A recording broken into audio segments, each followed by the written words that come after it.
Hello and welcome to Crypto Simulation Theory. Tonight I'm going to do a detailed price analysis of FOFAR on Ethereum. That's with contract address 0x420. This video is my opinion only and does not reflect the opinions of the FOFAR team. For the record, I do own FOFAR and I am on the FOFAR team. So keep that in mind when you're doing your analysis and please do your own research. Nothing in this video is to be taken as financial advice. I am the Gaussian Snake. Let's get started. It's been a harsh environment for altcoins on Ethereum, especially the smaller cap ones, as the money currently is in Bitcoin and is likely to rotate out to Ethereum and larger cap, mid cap alts before it hits a lot of the smaller ones. So what we saw with FOFAR has happened with quite a lot of projects, which is it had another resurgence, and this was like a rising wedge, and unfortunately resulted in a double top. And that is a bearish formation, and so we have been heading back down. Now, I studied the Pepe chart, and Pepe actually did something really similar to this, of course, with a larger market cap last year around this time, where it actually came back to test the 236 fib. So I speculate that it is possible that FOFAR may test that fib. Now, there is some horizontal support that it is coming up on, as you see the VRVP below the 382 fib, which it did not, it unfortunately broke through in the past couple days. Um, you can see that there is some support here. So we don't necessarily have to come down to the 236, but if we did test that one last time, that would really be great for confirming a really nice macro breakout. Now, you might say, well, isn't this bad that we're rolling back over? No, it actually isn't bad. This is actually good. And I'll explain why in a little bit more detail. Coming back down is actually a good thing rather than just going straight up. Of course, we all want our profits, but we need to be patient, and there's a reason for that. One of the metrics that makes me pretty confident that FOFAR is going to bounce relatively soon at the 236 or around the 236 is the Snabble RSI. The Snabble RSI actually got into the hot zone on the daily time frame for the first time since the early summer or late spring on September 19th, and it went up there again on October 8th, again on October 24th. So we have this pretty long uptrend. Things can't go up forever. They do have to come back down, and we want to come and test this structure and make sure it holds as support. I think that's exactly what we're going to be doing. You can see Snabble RSI has cooled down quite a bit. I think it's likely to come down here to the green line and potentially even come down below it to match the level from August, which was the lowest level that FOFAR ever reported. That would actually be a good thing. Build out a nice base for a much larger move higher, probably later in this year or even early next year at the latest. So I think this is a good thing. The development of this chart is still very healthy. It's still a macro bull flag. But unfortunately, we do have to experience periods of downside, especially when Ethereum is not doing well against Bitcoin like it is right now. You can see the tricks bubble for FOFAR was kind of just in an accumulation phase. And I feel like it's still in that accumulation phase. But oftentimes you're going to get a secondary dip. I don't think we're coming down to these levels. I think these levels are history. But I do think we could hit the 236, which would represent the breakout from these levels. And you can see the tricks bubble EMAs are coming. This is the 5 day all the way through I think the 14, right? Stacked, and they're stacked below. So this is bearish, of course. I don't think we're going to see anything as volatile as what we saw in the summer, but I do think we could come down a little bit lower and put in a macro higher low, which is exactly what I'm talking about. That would be very bullish for FOFAR. Let me take the fibs off for a minute and show you what I mean. So I think that even though it feels very painful to hold this asset in a downtrend, and I'm not giving you financial advice that you need to, okay, this is our bottom one. Now, I mean, this is actually a triple bottom, which is a very, very strong bottoming formation. I believe that we're about to have, I don't remember where the 236 fib was, but I think it was the top of, kind of around the breakout. I believe we're about to have another leg down and then bounce out of it. And I think that's going to mark another significant bottom, which I'm going to call bottom 2. We have failed to get back above this green zone, which I've had on this channel for a long time. 4 times now. 4 times. The last time we attempted to breach this twice, we had a massive drop. We had another attempt to breach it twice. Not a massive drop, just It feels like a massive drop, but it really isn't considering what FOFAR has been through in the past. I think that once we form another bottom here, which will probably coincide with ETH Bitcoin bottoming, that is going to mark a change, a significant and substantial change in trend for FOFAR. So what are the moving averages that we're dealing with? Let's take a look at this from yet another perspective and see if we can kind of, again, understand why I'm choosing this zone down here, which I think will get hit later this month, at the latest, potentially sometime in December. I think 2025 is going to be a very good year for FOFAR. But yeah, let's go ahead and take a look. Okay, I got a full stack of moving averages. I use something called the whole moving average, which is different than an SMA or EMA. It's less lagging. I want to show you that our rising wedge that we had that lasted from throughout most of the fall, really, this giant recovery. We never really had the moving averages all stacked nicely the way we would like to see them stacked. It was just a big, like, bunny hill kind of formation. And that broke down after a second failed retest. Okay, so we're in another mini bear market here for FOFAR.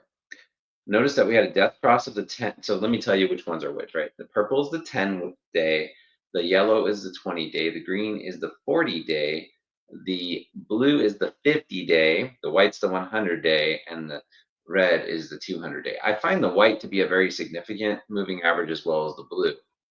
We've already had death crosses of the 10, the 20, the 40, and the 50 with the 100. Okay, that's typically your first move for a major change in trend. You get those death crosses.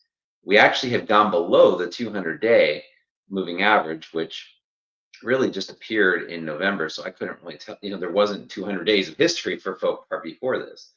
Um, so I mean, that's not super fun, right? To have that happen. Now, do all these moving averages have a death cross with the 200-day? I don't know if they will. They might not. I can't tell you that. I honestly don't know. But what typically you'll see happen is you'll see the 10 curl up first, and that's where you're going to probably be able to identify some kind of bottom. And I'm thinking it's going to be around here somewhere. That's just what my intuition tells me. And then as the 10 curls up, the 20 will curl up, the 40, the 50, and eventually you'll get all these golden crosses that will happen. And I think we really could see a nice change in trend at that point and get FOFAR starting to really challenge this green zone. Once it can get past this green zone, we're in price discovery, and that's going to be an amazing time. I think there's going to be some giant green candles on this from so much accumulation. And I'll get into that, right? Like, this is not just me being bullish because I hold the project. There's this chart is very healthy. Okay, not healthy at the moment, right? Like at this snapshot in time, it is not healthy, right? But on the whole, it is a healthy chart and it's healthy price development.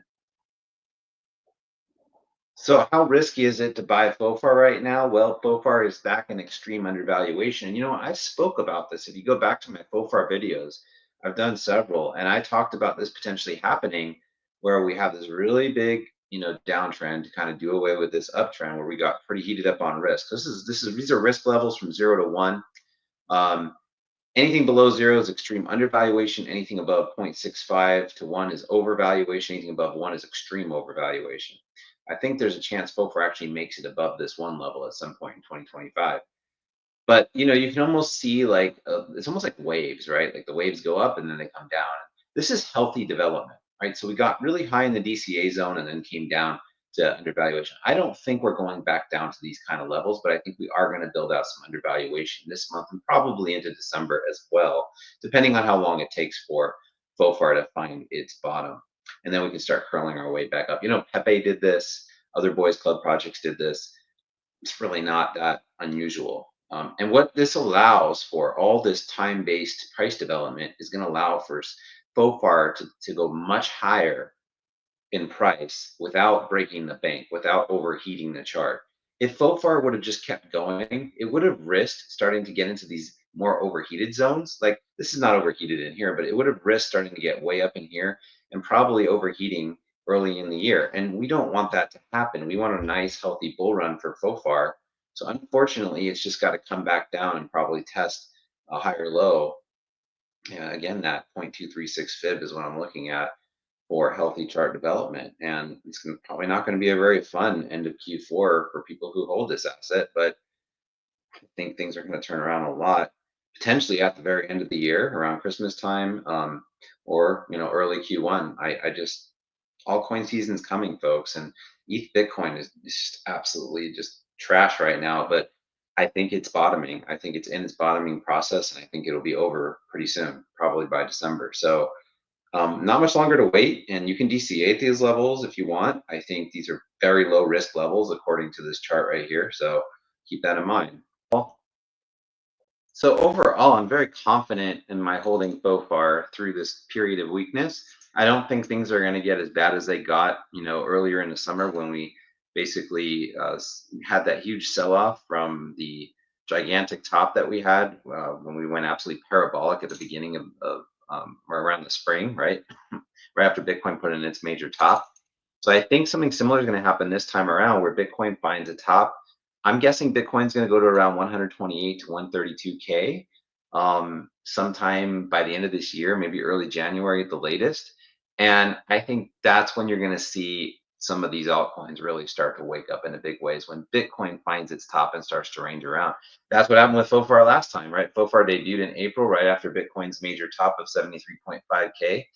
Ethereum had some movement, and then FOFAR also had some movement. So it's just FOFAR's on the Ethereum train. So it's priced and wrapped Ethereum, and as Ethereum kind of underperforms Bitcoin, which it will probably continue to do for most of this year, you're not going to see FOFAR make any dramatic moves to the upside. It's just not likely to happen. So we need to have a little bit more of a downtrend. I think just a little bit more. Get down to that 0.236 fib, really establish that as firm support, put in that higher low, and off we go. That's how I see it happening. So yeah, this was a price analysis video about FOFAR. I think, if you're interested in more about learning about the project and the developments at Meme Arcade, I am planning a live stream where we will actually have some gameplay from the Meme Arcade on the stream, but I didn't want to make this video that I'm doing right now too long and clutter it up. So we just kept the focus on price analysis for this video.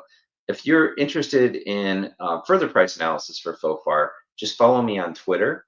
You'll see a Twitter link in my video description.